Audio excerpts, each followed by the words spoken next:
Alaina Love, welcome to the conversation today. Thank you so much. It's a pleasure to be with you, John. It is a pleasure to be sitting down with you. You're joining us from North Carolina. I'm south of Salt Lake City in Utah. And today we're going to be talking about your book, Permission to Be You: Discover Your Purpose and Passions to Bring Your Best Self to Everything and Everyone. I love the title. I think authenticity is so important, and it's a word that gets thrown around a lot. And so maybe some people see it as just kind of a buzz term or whatever. But I think there's real power in true authenticity, truly lived. And so I love how your title just lays out really what that means. And it starts with you. It starts with becoming true to yourself so that you can be your best self. And that shows up in your relationships at home, your relationships at work, as you're leading your teams, and it has wide sweeping impacts for your life and how you show up for everybody. So I love that. And we're gonna dive in and really explore that more together today. As we get Well, started, I wanted to share Elena's bio with everybody. Alaina Love is CEO of Purpose Linked Consulting and a sought after expert who coaches leaders and their teams on defining their purpose and using their passions to build healthy, productive workplaces and flourish in daily life. She is co-author of the best-selling book, The Purpose Linked Organization, and was formerly a research scientist and the executive director of global human resources at Merck Company Inc. Love is a graduate of the University of Michigan's Change Leadership Program, studied medicine at Tufts University School of Medicine, and holds a degree in medical technology from Monmouth University. Certified as a senior professional in human resources, Love is a member of Marshall Goldsmith 100 Coaches and avid leadership thinker. She has also written for Bloomberg Business Week, the Washington Post, and the Harvard Business Review.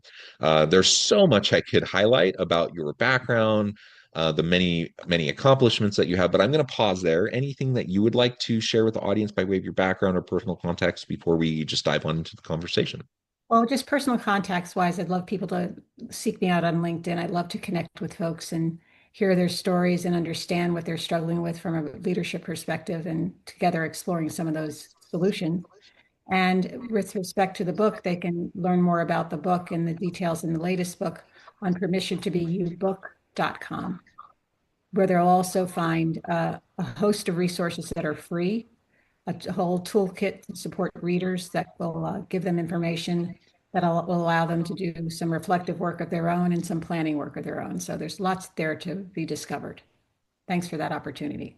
Yeah, I love it. I love it. And I really would encourage everyone to check out the book. We're only going to scratch the surface and starting to explore it together today. So check it out, check out the free resources, all the great stuff that's out there for you. Well, one of the first questions I always love to ask an author is why this book? Why now? A book is a labor of love. You've authored stuff in the past. You've lived this many times. Anytime you try to get stuff into a new book and try to get that out into the world, there's always fits and starts, and there's always hiccups, and it's a vulnerable act, to share of yourself in such an intimate way to get a book out into the world. So what was it for you, this topic, and why this book? Why now? Well, it's really interesting. This book called me. I didn't think I was going to be writing the book that I ended up writing, but it called me. I started out, maybe 7 years prior, writing a different book. And then I realized as I was writing it that that wasn't what the book that was needed in the world. And I would have to credit my clients for this book because it was really client after client coming to me and saying what I'm discovering about myself as far as my passions and purpose are concerned, what I'm discovering about the importance of being me is transformational in my entire life. It's not just how I lead, it's how I show up in all of the relationships that matter to me. And they started asking me questions about whether or not I could take the work I was doing inside organizations and do it for their families. Can you do this for my wife? Can you do this for my child who has to make a decision about a major in school? Can you do this for my brother-in-law? I mean, over and over again, I got those kinds of requests. And then I realized that the work that I had been packaging up for the corporate world was wonderful and was having a big impact, but so many people beyond that needed this information. So that's how Permission to Be You came along. Yeah, well, I love that. Coming from and being informed by your professional work with your clients, and the interactions you have with everyday leaders, I think just makes it all the more relevant and powerful for anyone who picks up the book and is trying to, figure out, what this can mean for them. And and I truly believe that it starts with us. So like if I'm trying to become a better husband or father, or if I'm trying to become a better leader at work, I can pick up a whole slew of different leadership books, right? Or parenting books, or all sorts of different things. And a lot of them are going to have really great frameworks and theory and even practical tips on what I can do to be better, in each of those areas. But until I really fully truly understand myself and why I am the way I am, why I act the way I act, why I think the way I think, and until I have a better grasp of that, and then I have the courage to really kind of show up as myself in my true form, you know, only then can I truly be real and authentic with the people around me, and have meaningful interactions with them.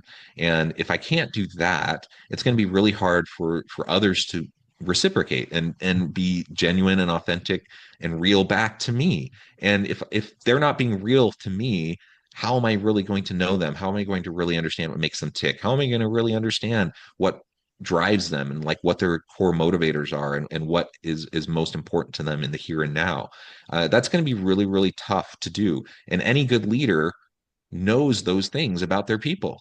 And so it starts with you being genuine and real, and then that is so obvious and noticeable to people around you when you're that Absolutely. way. And then people feel more comfortable being that way back to you, right? Well, I absolutely agree with you on that. What I was learning as I was doing work with leaders and teams all over the world was that the big stumbling block people had for really embodying this notion of authenticity. As you said earlier, we throw that word around a lot now, but the real obstacle to embodying that for people was a language, having a language to describe who they could be at their best and what environments allowed them to thrive. And so, what I've essentially done with this work that I've been doing for the last 20 years is create that language. And I call it the language of the passion archetypes. What are your passions? How do they cause you to show up? And perhaps what's the deeper purpose behind them that's causing you to show up in the world as you are, and contributing in your own unique and special way? And so, what I did with my research, because I'm a researcher at heart, right? I'm a research nerd at the end of the day, is I identified 10 specific passion archetypes that we all carry within our personalities to greater or lesser degrees.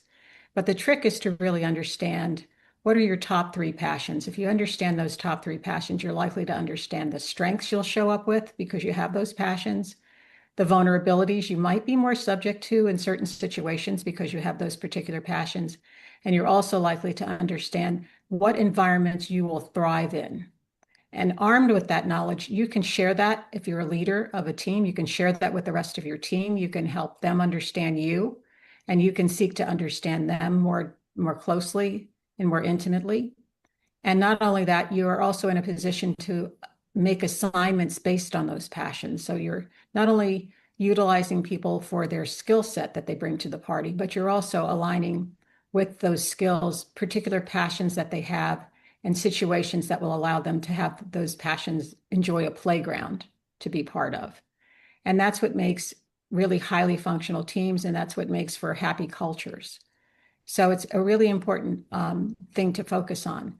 The other thing I will say too, John, that I think is getting a lot of attention, and frankly is a research thesis of its own, is the world that we live in now and how much of that world is dictating to us what we should be. Hmm. Hmm. We live in the world of influencers and social media. And, it used to be that the people we competed with or thought we were competing with were maybe other people we worked with or environments that we were in a professional setting. now that setting has been open to the entire world, and what is everybody doing, and who do I compare myself with? And it's not just, am I doing what Uncle Harry did, or am I doing what somebody else in my family did professionally, but am I sort of showing up in a positive way compared to all of these other external ideals that we'll never be able to achieve? So I think people struggle a lot with who am I based on what they're seeing out there and finding themselves coming up short compared to other people that seem to be accomplishing greater things than they are. I would posit that one of the most powerful leadership capabilities is the ability to be authentic, because that's what engages hearts and minds. When I believe you as a leader, when I believe who you are, when I believe the words coming out of your mouth, and I believe that you're speaking them with sincerity, I'm much more likely to take you seriously. I'm much more likely to want to follow you and be a part of the dream that you've created for our organization or our particular portion of the organization. So it's really You critical you to master this. you just bring up a really great point. And for me, yeah, I get that, sometimes words get overused, sometimes they get misapplied, and people get frustrated by that. And kind of sometimes people even just tune out because they're like, authenticity again. Right? But it comes down to trust, right? It comes down to trust within your relationships. And any leader worth their salt is someone that people trust. They Yes. trust you, that you're showing up to be real for them. You trust that I trust that what my leaders say, they actually believe that they're actually going to try to do. And I trust, that I can be genuine with them. I can raise concerns. I have that psychological safety. Like I can be real with people. Like that's a vulnerable place to be. And people um don't just do that by default. Like you have to earn that trust. I know many leaders feel like, well, you should just trust me because I'm your leader and blah blah blah. I'm like, no, that's not how it works. Like Exactly. people will always be self-protective. Some are more inclined towards kind of just trusting those around them. I tend to be that way myself, and to sometimes to my detriment, like. But I want to be generous towards people, and I want to like trust people. But what I found is most people aren't quite as like naturally trusting as I am, and people tend to hold that in reserve a little bit more, and I totally get why. Because I've definitely been bit by my proclivity to trust people and to give them the benefit of the doubt.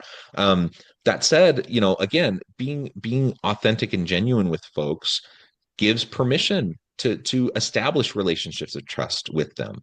It opens that trust door and allows you to like fill, whatever metaphor you want to use. You can fill the relationship bank, with trust and all those different things that we've all heard before.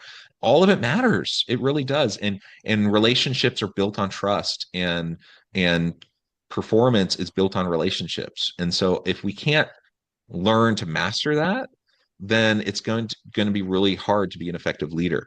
I believe that authenticity is a huge leadership superpower. I believe that empathy is also a huge leadership superpower. And you can't really have empathy truly unless you understand yourself and you understand others and you understand where people are coming from. Like that's the whole point of empathy, right? Absolutely. And You know, and you can't really have that without authenticity. absolutely. And I think one of the things we forget is that we're humans being, which means we are human animals, which Yeah. and we have these deep seated um, protective mechanisms that allow us to understand, am I in danger? Is this person a threat? Is this situation a threat? Is what I'm hearing real or not? And one of the best examples of how that shows up is work that I've done over the years with horses. Because horses, at the end of the day, are flight animals. If they're in danger, they will fight if they have to, but their tendency is to run. And you can take someone who thinks they're a very established and capable leader and a very authentic leader, and you can put them in a round pen with a horse. And I can to have that horse walk, trot, and canter using no equipment whatsoever, nothing but my energy. What energy am I putting off? Am I sending the horse on a run? Am I sending the horse on a trot or a canter? Or am I inviting that horse to walk over to me and letting my energy down and inviting them in? People do that all the time. And I've put leaders in there and they've tried it. Like, how come the horse isn't listening to me? I said, because you can't get a 1,200-pound animal to do anything it doesn't want to do, and that it's not sure it's reading your energy correctly. So you have to show up authentically and with intention, and that animal will understand you. Well, we're the same way. I mean, how many people listening to your podcast have been in situations where they've listened to a leader say something, and it seemed like the party line response, all the right words were being said, but somehow inside themselves, they didn't feel that they could believe what was being said or that that leader actually believed in what they were saying. That's energy that you're reading all the time. And if you're not authentic, you can't get people to follow you.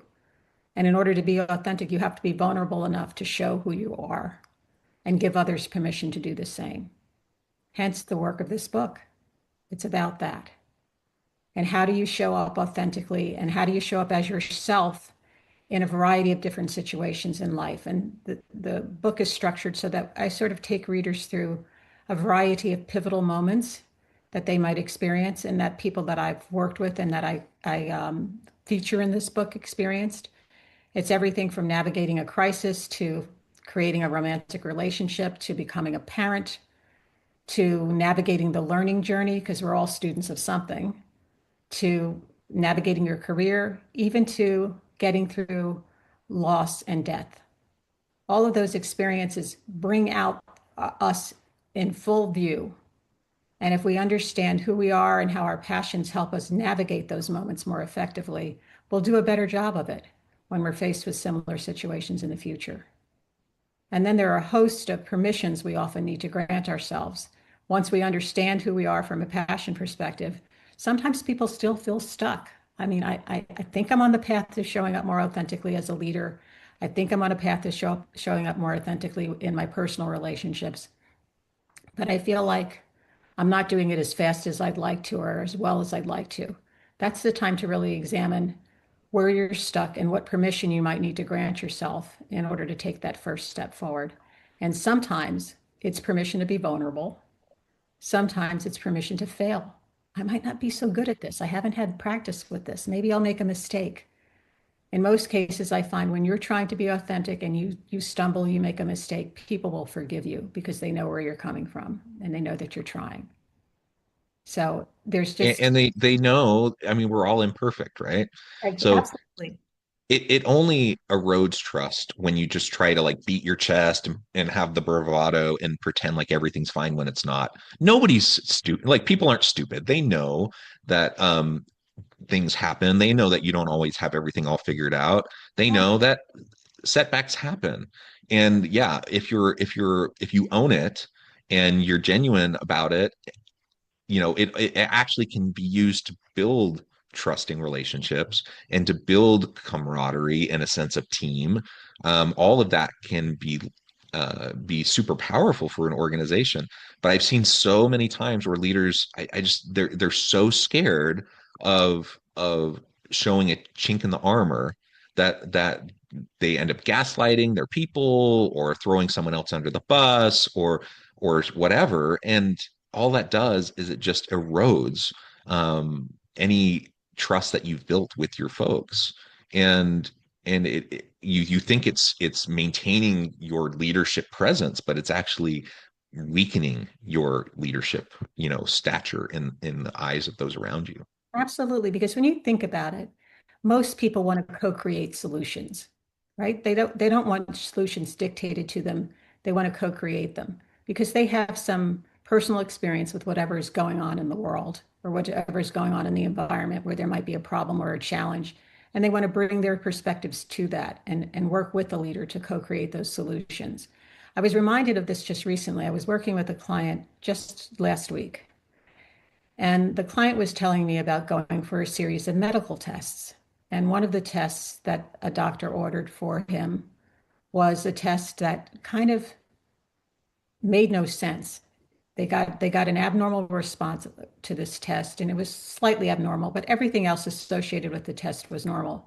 And if the test was going to be significant, these other things had to be abnormal as well in order for somebody to take that test and say, "Oh, there's a million more things we need to look for." And it was a pretty serious, response. When you looked at Dr. Google, all the news was bad, right? If you have a negative result with this test, it means, you're probably dying of something.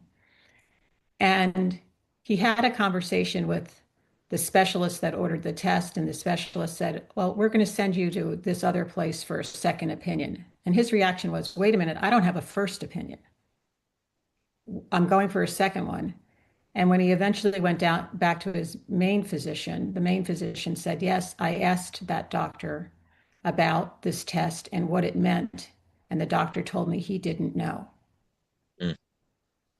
And my client said, if he had told me he didn't know what it meant, I would have had far more respect for him and far more trust in him, because together we could have figured out how do we get an answer to this and what's the next step to take. Instead, I felt like I was being, sort of managed through a system, and he was passing me off to somebody else to solve the problem. So again, it was one of those situations where somebody was afraid to not look like they had all the answers.